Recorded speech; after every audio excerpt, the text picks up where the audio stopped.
menggelar PBL 2025 Divisi 1 Palembang Basketball League yang akan menggelar PBL 2025 Divisi 2 minggu ini yang akan diikuti oleh 8 tim basket dengan menerapkan sistem setengah kompetisi.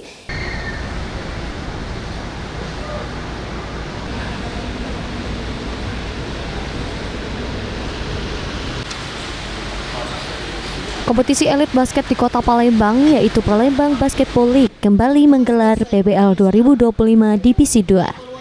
Sukses gelar PBL 2025 Divisi 1 untuk Divisi 2 digelar pada minggu ini, yang dimulai technical meeting.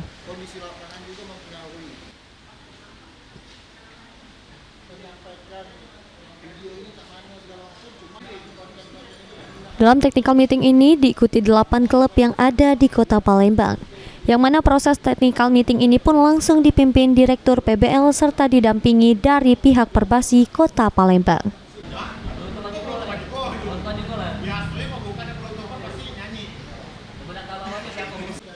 Proses technical meeting ini pun digelar untuk membagi 8 klub ini menjadi 2 grup, yang mana kompetisi digelar dengan metode setengah kompetisi dari babak kualifikasi, babak playoff sampai ke babak final.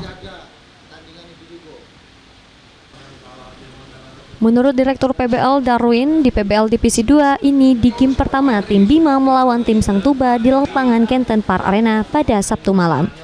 Diharapkan Darwin kompetisi PBL Divisi 2 ini dapat berjalan dengan lancar dan memberikan efek positif bagi perkembangan basket di Kota Palembang.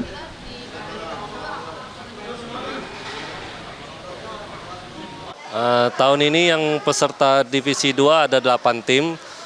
Malah terjadi pengurangan ya. Tahun lalu sebenarnya ada 10 tim, tapi ada yang tidak bisa ikut, jadi sisanya tinggal 8 tim. Oke, ada nggak nih harapan ke depannya untuk PBL Divisi 2 2025 yang akan berlangsung nanti? Ya, yang penting semua bisa berjalan dengan lancar, penuh dengan semangat sportivitas yang tinggi, dan semua teman-teman basket bisa semangat menjalani kompetisi ini dengan baik. Ya, untuk Divisi 2 hampir sama, jadi boleh untuk 2 pemain luar yang ex-IBL.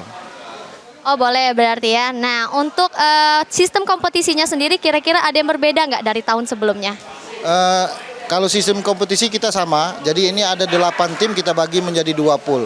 Nanti setelah itu kita ambil playoff, 8 tim itu jadi playoff dan juaranya nanti akan promosi ke Divisi 1. Tim Liputan PAL TV.